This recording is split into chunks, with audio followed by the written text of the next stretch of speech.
Buen día tengan ustedes. Recordarán el primer video que hicimos y explicamos acerca de la clasificación de los materiales. Vimos el primer aprendizaje esperado. Ahora en este video vamos a seguir hablando de la clasificación de los materiales, pero el segundo aprendizaje esperado que marca el programa. Y dice lo siguiente: representa y diferencia las mezclas, compuestos y elementos en base al modelo corpuscular. ¿Qué tenemos que entender en esto? Que al terminar esta explicación, ustedes van a entender por qué se representan las sustancias químicas de una forma que nos da la explicación, el modelo corpuscular, para poder representarlas. Y de esa forma, poder nosotros diferenciar entre una mezcla, el modelo corpuscular de la mezcla, el modelo corpuscular de un compuesto y el modelo corpuscular de un elemento. Que al terminar esta explicación, vamos a entender cómo los podemos hacer, cómo los podemos realizar y cómo los podemos diferenciar. Pero antes de eso, tenemos que hablar del modelo corpuscular que ahí les estoy presentando en la imagen. El modelo corpuscular de la materia es una teoría que forma parte de la física clásica y que nos trata de explicar que la composición de la materia que existe en todo el universo está formada por unas partículas pequeñas y diminutas llamadas corpúsculos. Eso es lo importante de esta teoría. Por eso se llama teoría corpuscular de la materia. Y nos dice bien claro: toda la materia que existe en el universo, dicha teoría nos dice la composición de ella y que está formada por unas partículas diminutas, pequeñas o minúsculas que se llaman corpúsculos. En la imagen ven tres imágenes en la parte inferior. Ven el universo, en la del medio ven la representación de un átomo con el núcleo y con sus electrones y sus órbitas. Y la que tenemos a la derecha de ustedes nos explica claramente el modelo corpuscular. Dice que el modelo corpuscular corresponde a que podemos representar, fíjense bien, representar algo que deseemos conocer y no podemos ver a simple vista. Pero debido a ese modelo lo podemos realizar. ¿Por qué? Porque sabemos que dicha teoría nos indica que está formada por partículas pequeñas llamadas corpúsculos. La segunda explicación que nos da, nos dice que se pueden hacer o se pueden representar en base a las características que presenta la materia de la cual estamos hablando.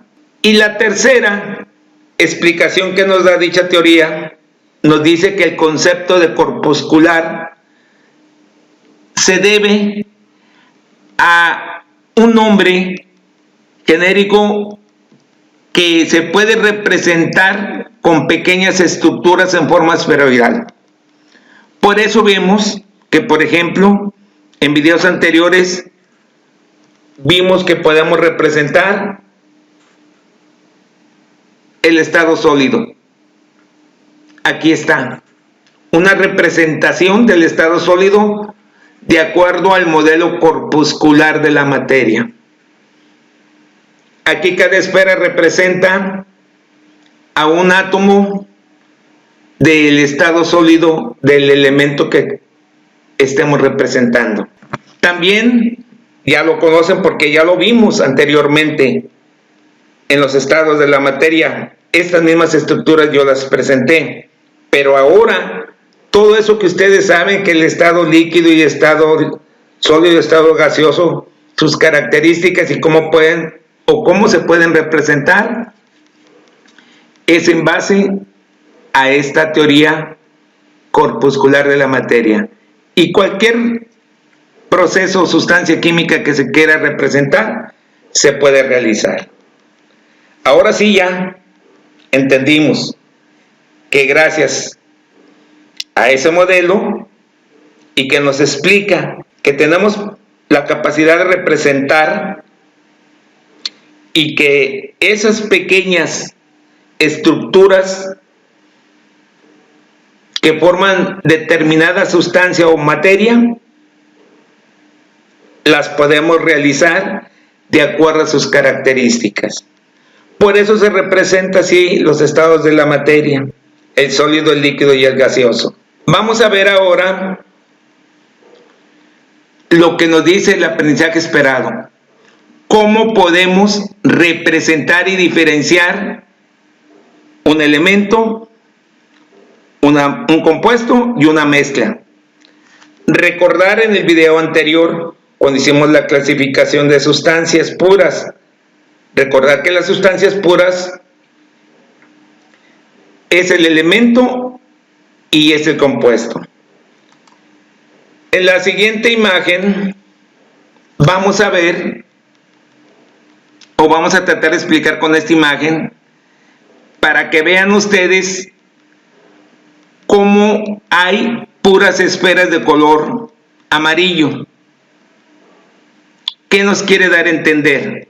Que todos los átomos que formen determinado elemento, así se pueden representar.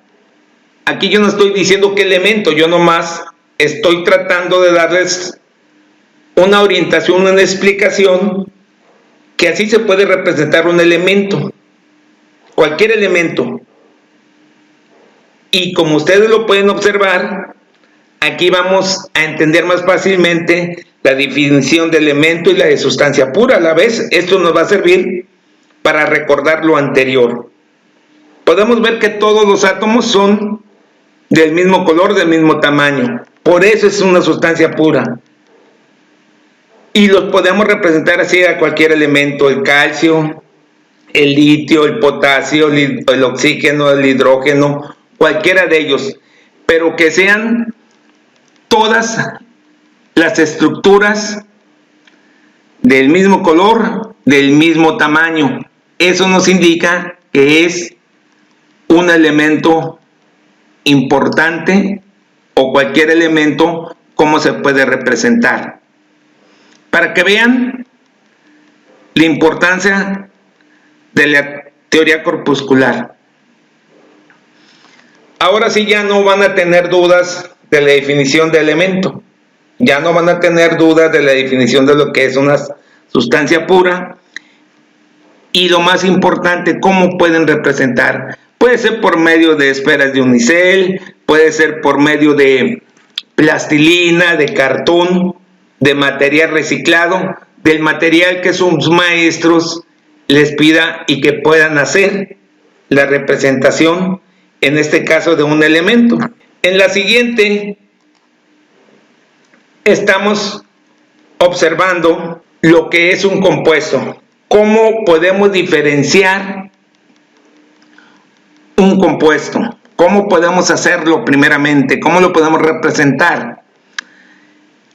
En las dos columnas de su izquierda hay un compuesto que es el cloruro de sodio.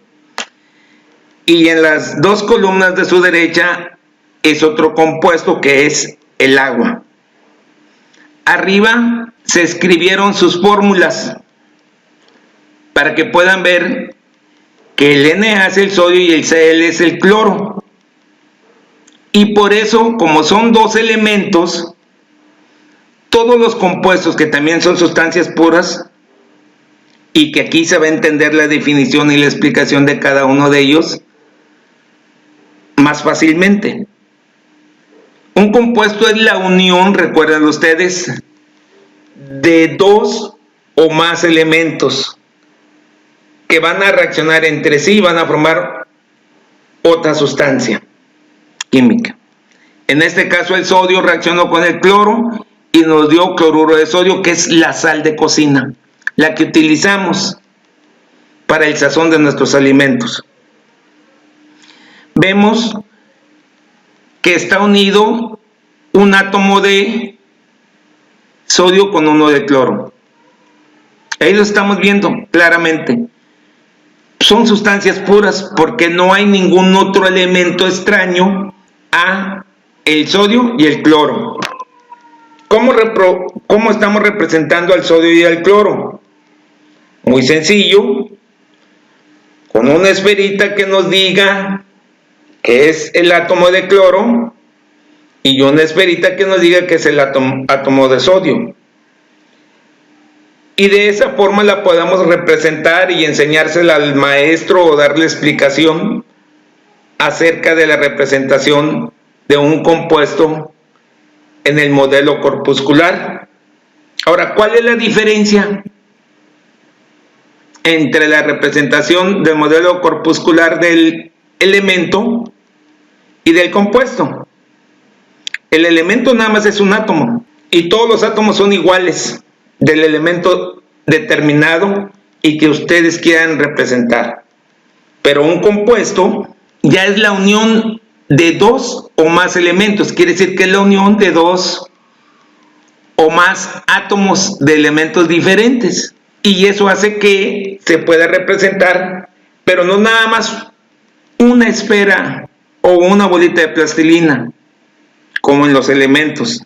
Tienen que ser dos o más. Pero que esos dos o más esferitas de unicel o de plastilina siempre sean del mismo color, unas y otras de otro color, y que no va a haber otra u otras o más de diferente y que formen la molécula del compuesto que se quiere explicar. Véanlo, ese es el modelo corpuscular del compuesto. Ahora sí podemos diferenciar un átomo en un elemento. En un compuesto, dos o más, pero siempre van a tener los colores o los tamaños o los elementos. Si hay tres elementos, siempre esa molécula va a estar formada por tres átomos. Ustedes ya saben, porque ya vieron la definición de átomo y de molécula en física. Ya saben que una molécula es la unión de dos o más átomos entre sí. Y en la columna de la derecha, aquí viene la explicación. Es un compuesto también, porque está formado, en este caso el agua H2O. ¿Qué me quiere decir la fórmula? Que va a haber dos átomos de hidrógeno, que son los cafeses. En todas las moléculas de agua ustedes observan que hay dos átomos de hidrógeno y del oxígeno hay uno, que es el verde. El número en la parte inferior se llama subíndice. Cuidado con esta explicación. Se llama subíndice y nos indica la cantidad de átomos que hay de ese elemento. Por ejemplo, el hidrógeno tiene un 2, quiere decir que va a haber dos átomos de hidrógeno en todas las moléculas del agua en este caso.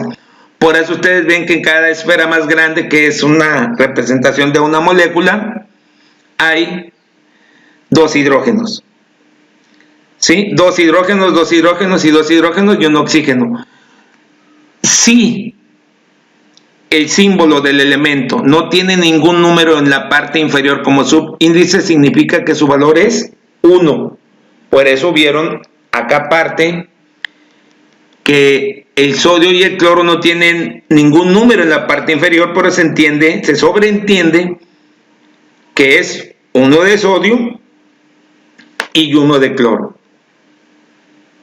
Vean cómo el modelo corpuscular nos dice, lo puedes representar por medio de pequeñas estructuras que pueden ser del material determinado o que te indique tu maestro para poder representar las sustancias químicas. Ya vimos elemento, ya vimos compuesto, sustancias puras. Y ahora ya quedó confirmado la definición de sustancias puras. Ahora sí, en el agua siempre va a haber 3 átomos, 2 de hidrógeno y 1 de oxígeno. No debe de haber de más para que sea una sustancia pura. No debe de haber otro elemento extraño a eso, porque entonces ya ni sería agua o sería otro compuesto más. Pero ahora ya se puede entender. Ahora vamos a explicar las mezclas homogéneas y las mezclas heterogéneas, que esas ya no son sustancias puras. Recuerden la definición de lo que es una mezcla. Es la unión de 2 o más sustancias que siguen conservando sus propiedades individuales. Aquí tenemos agua con sal. Agua con sal. Arriba es el cloruro de sodio, que anteriormente ya les había comentado, que es la sal de cocina. Se mezcla con el agua, que es H2O, que también ya lo vimos en la imagen pasada. ¿Cómo lo podemos representar? En una mezcla homogénea, haciendo una molécula de la sal y haciendo una molécula de agua, pero no hay que revolverlas, cada una sigue junta a la otra, pero no se van a unir químicamente, porque eso ya lo vimos que era una característica de las mezclas en videos anteriores. Pero ¿cómo podemos representarlas? Como es una mezcla homogénea, recuerden que se distribuye uniformemente los componentes que lo forman. No podemos ver dónde está la sal ni dónde está el agua, porque está todo unido físicamente, uniformemente. Y por esa razón, ¿cómo se puede representar? Unida tanto la sal como el agua, unidos juntos. Una molécula de sal, una molécula de agua, para que todo sea distribuido uniformemente.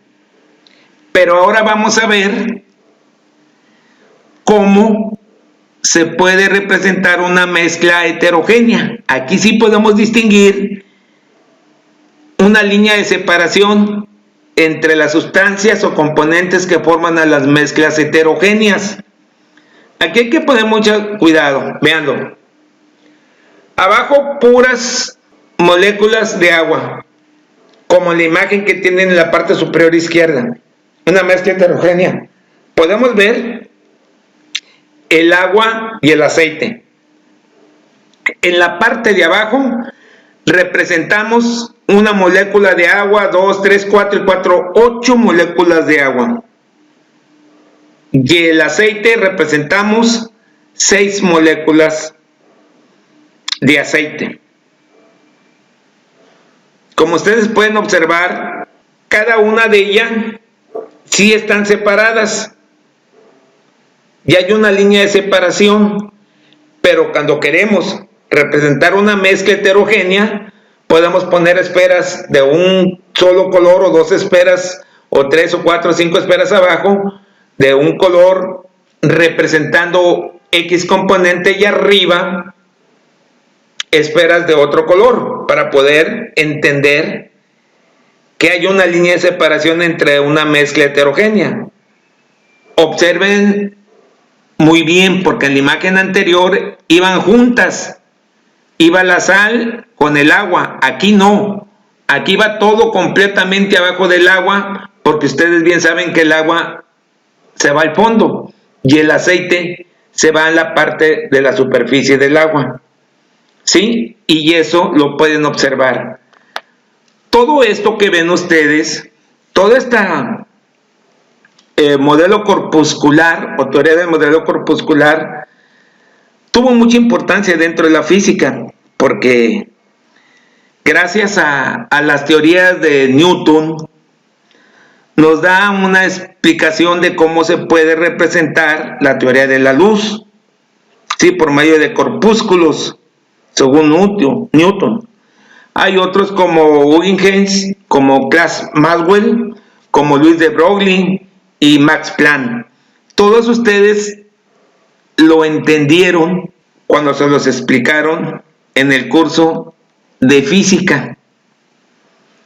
Aquí en química agarramos el modelo corpuscular porque se ha servido para poder representar las estructuras de la materia y los componentes químicos que lo forman y las características. Ahora sí, ya pueden representar un elemento, ya pueden representar un compuesto, pueden diferenciar. ¿Cómo pueden diferenciar una mezcla heterogénea? Por las características que ustedes ya saben. Va a haber siempre una línea de separación. ¿Qué puedo poner? Muchas esferas de un color abajo y otras de otro color arriba. ¿Cómo puedo diferenciar o cómo puedo hacer una mezcla homogénea uniendo dos sustancias diferentes? Dos sustancias diferentes, unirlas nada más, pero son sustancias o componentes diferentes. En este caso, el agua con la sal tengo que mezclarlas y no voy a distinguir dónde está la sal ni dónde está el agua sola, sino que hay una mezcla, hay una unión física. Y lo puedo hacer con la representación de las moléculas, una molécula de agua con una de sal, como ya lo vimos en las imágenes pasadas. Ahora sí, ya están listos para primero saber qué es la teoría corpuscular. Recuerden, es la teoría que decía que la materia que forma parte del universo está formada o se puede representar por unas pequeñas partículas llamadas corpúsculos y que estas van a ayudar para representar todas las estructuras de la materia que forma parte del universo. Tanto así que les hablé de la teoría corpuscular de Newton, de la teoría ondulatoria de Huygens, de la teoría electromagnética de James Clerk, de Louis de Broglie, que ustedes ya la conocen, y de Max Planck. Como pueden entender,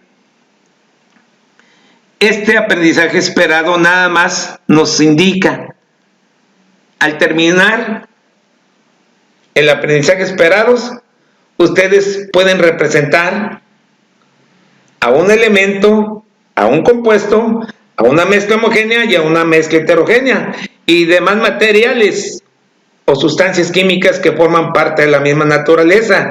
Ya saben cómo representar el estado sólido, el estado líquido, el estado gaseoso.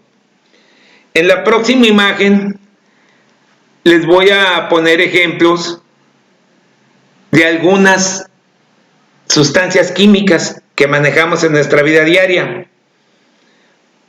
HSO4, ácido sulfúrico. Nos dice que hay dos hidrógenos y ustedes los pueden ver que están los de blanco y a los lados. El azufre que está en el centro y el oxígeno que tiene un número 4 subíndice. Recuerden, el subíndice, el numerito que va en la parte inferior abajo, nos indica el número de átomos de ese elemento químico. En el hidrógeno hay dos, ahí los pueden contar, son los dos de blanco. En el azufre nada más hay uno que es el del centro y del oxígeno que hay 4, por eso ven 4 círculos de oxígeno y del color que lo tiene. Si hacemos así esas esferas, representamos el ácido sulfúrico. Ahora, ¿cómo vamos a representar el ácido clorhídrico que mamá utiliza en el baño? Si la fórmula que conocemos es HCl, ácido clorhídrico, el hidrógeno no tiene ningún número en la parte inferior, quiere decir que hay un átomo. Cloro no tiene ningún número en la parte inferior, quiere decir que hay un átomo. Y nada más ponemos dos esferas, uno le ponemos el símbolo del hidrógeno y el otro del cloro. Abajo, cloruro de sodio o la sal. Ya nos cansamos de explicarles en la formación de compuestos y en la formación de mezclas. un átomo de sodio y un átomo de cloro. Pero vean que, por ejemplo, los colores, ¿por qué escogimos esos colores? Porque generalmente cada elemento que se encuentra su símbolo en la tabla periódica tiene un color específico, y por eso se trata de escoger de acuerdo a su color. El dióxido de carbono, el gas que expulsamos después de inspirar, expulsamos. Maestro, pero es un gas. Perfecto. Pero gracias al modelo corpuscular lo podemos representar si sabemos su fórmula. Es CO2. La C es del carbono, un átomo de carbono. El oxígeno tiene 2, y entonces podemos decir que formamos 2 átomos de oxígeno. El agua, ni hablar de eso, ya lo hemos explicado. Y del estado sólido, aquí lo tenemos. ¿Qué nos dice? Que ahí están todas sus partículas que forman al estado sólido íntimamente unidos.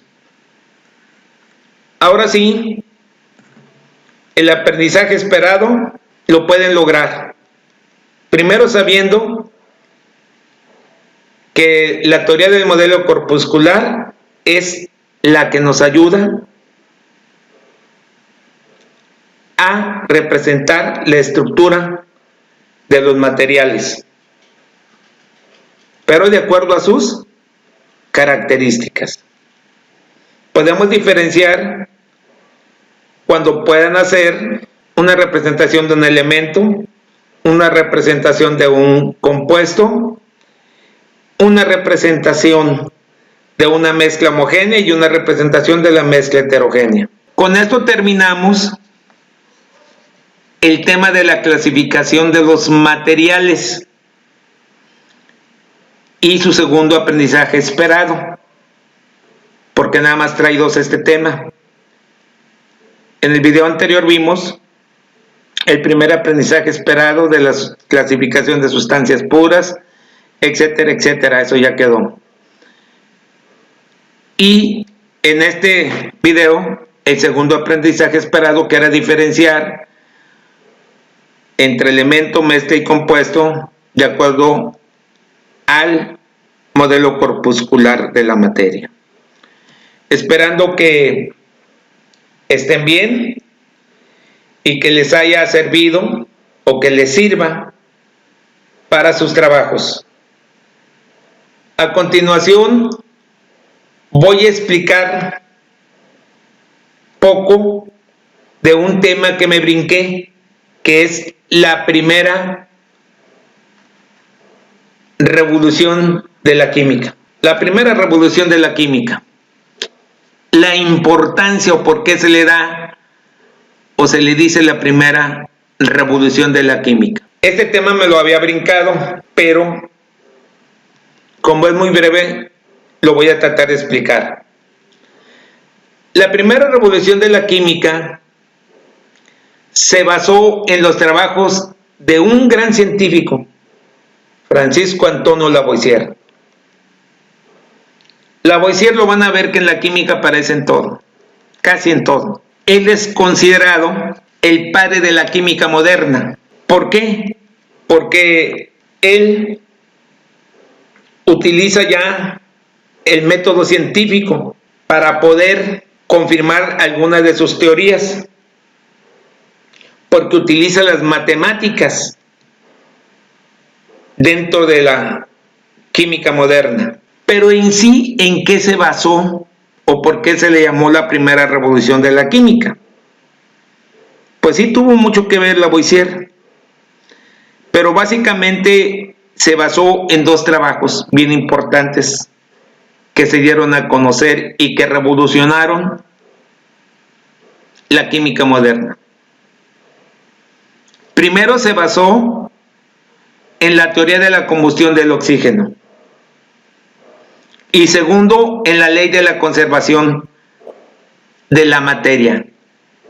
Lavoisier hizo muchos trabajos, le dio nombre al oxígeno y lo van a ver en su libro, que casi participó en grandes investigaciones. Pero su primera revolución se basó en la teoría de la combustión y en la ley de la conservación de la materia. El periodo de transición entre lo que llamamos alquimia y la química moderna, que se llevó a cabo de 1718 hasta 1869. La alquimia, ustedes ya conocerán un poquito de la historia. En la alquimia se trató de buscar la piedra filosofal, el elixir de la vida, convertir ciertos metales en oro, etc. Pero hasta que aparece Lavoisier con sus investigaciones y sus aplicaciones, entramos a la química moderna. Voy a explicar las dos investigaciones básicas de Lavoisier que en sí forman la revolución de la química. La primera, en la teoría de la combustión del oxígeno. Bueno, anteriormente había una teoría que se llamaba el flogisto, que es el que explicaba la forma en que existía combustión en los cuerpos. Y decía que todos los cuerpos tenían una sustancia dentro de sus cuerpos llamado flogisto, y que éste ayudaba para que existiera una combustión, que ese cuerpo ardiera, ¿sí? Y que al acabarse el flogisto, pues el cuerpo ya no volvería a prenderse. Esa teoría, llamada flogisto, tuvo muchos años vigentes y lo hizo Jorge Ernesto Stahl. Él fue el que se le atribuye esa teoría del flogisto. Pero Lavoisier, precisamente, él fue quien explica la teoría de la combustión y logra desechar la teoría del flogisto. Lavoisier, como en esos tiempos se descubrió el oxígeno, allá anda Presley, Cavendish, entonces él menciona que la combustión se debe a que la sustancia reacciona con el oxígeno y que esto origina una reacción química y que esto permite que arda dichas sustancias. Pero desgraciadamente la teoría de Antonio Lavoisier, como en aquel tiempo la revista científica no era partidario de lo que Antonio Lavoisier daba a conocer, no logró imprimirla y darla a conocer, y además le negaron toda esa publicación y siguió la teoría del flogisto y la teoría de Alonso Lavoisier, donde echa abajo dicha teoría debido a la combustión que se debe al oxígeno, a la reacción. Y ahora sabemos que una combustión tiene 3 puntos importantes: el combustible, que es la sustancia que arde; el comburente, que es el oxígeno y que va a reaccionar con el combustible; y el punto de ignición, o sea, la temperatura adecuada para que pueda prenderse y reaccionar el combustible con el oxígeno, como Lavoisier lo explicó. Que no se le dio crédito, bueno, pues ahí se queda. Que no se logró publicar porque en aquellos tiempos las revistas científicas francesas, pues la política era de otra manera. Esa es la primera explicación de Lavoisier en la primera revolución de la química. La combustión, que ya les expliqué en qué consistía el flogisto, y la combustión de Lavoisier. Y la segunda, que es la ley de la conservación de la materia. Esa ya se la saben, que la materia no se crea ni se destruye, solamente se transforma. Es así, es importante como la anterior, como todo lo anterior. Aquí hubo otro científico, Lomonosov, que logra establecer algo de esa teoría de Lavoisier, pero muchos años atrás. Pero él propone acerca de las masas. Por eso actualmente se le pone la ley de Lomonosov-Lavoisier. ¿Sí? Mikhail Lomonosov la da a conocer en 1748 y posteriormente, unos años después, Antonio Lorenzo Lavoisier da a conocer dicha ley de la conservación de la materia. La materia no se crea ni se destruye, solamente se transforma. Es decir, pasa de un estado de materia a otro. ¿Cómo se puede experimentar caseramente esta ley? Ahorita, bajo las condiciones de estudio que se encuentran ustedes, jóvenes, es sencilla. Buscan un envase de plástico de refresco, le echan una cantidad de vinagre, un cuarto, si ustedes quieren, de vinagre en el envase de plástico de refresco, agarran un globo y le vacían bicarbonato. Ya el globo con el bicarbonato se lo ponen en el pico de la botella. No vayan a vaciar todavía el contenido del bicarbonato que está dentro del globo. Lo pesan en una báscula, apuntan cuánto pesó todo completo, el envase de plástico con el vinagre, y ya insertado en el pico el globo con el bicarbonato. Ya que apuntaron lo que pesa, ahora sí vacían el bicarbonato que estaba dentro del globo y va a reaccionar con el vinagre que está dentro del envase. Ya que el globo se infle de dióxido de carbono, van y lo pesan y van a ver que el mismo peso de ese globo inflado de un gas va a ser casi el mismo o el mismo que el peso del envase con el vinagre y con el globo lleno de bicarbonato.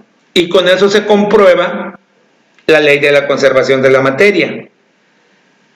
La materia que es líquida, el vinagre. La materia o la sustancia química que es el bicarbonato, que es sólido.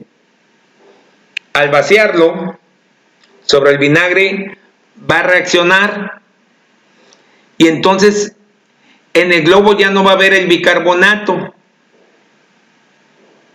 ya va a haber un gas dentro de él, ya cambió, la materia se transformó en otro tipo de materia. Y ya abajo vamos a observar que se quedó parte del bicarbonato con el líquido, que es el vinagre. La ley de la conservación de la materia tiene algunas características que deben de tomar en cuenta. Las sustancias que reaccionan entre sí se llaman reactivos, como fue el bicarbonato y el vinagre. Y las sustancias que se producen, que en este caso fue el gas del globo y lo que quedó dentro del envase de botella. La ley de la conservación de la materia nos dice que hay un reacomodo químico de los átomos de los elementos que reaccionan y de lo que se produce. Es bien importante eso, ¿eh? Hay un reacomodo debido a las reacciones químicas. Quiere decir que la materia que estaba inicialmente se transformó en otra, por eso el globo se infló. Dicen bien, ¿eh? La misma cantidad de las sustancias antes de reaccionar, lo que pesan, deben de ser lo mismo después que reaccionar. La ley de la conservación de la materia nos da una explicación de lo que pasa en la naturaleza.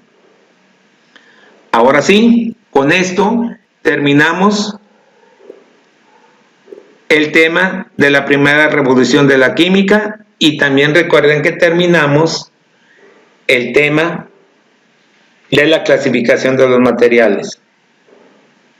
Esperando que le hayan entendido y que les sirva para sus próximos trabajos. Nos vemos en nuestro próximo video y muchas bendiciones. Que Dios nos siga cuidando. Gracias. Hasta la próxima.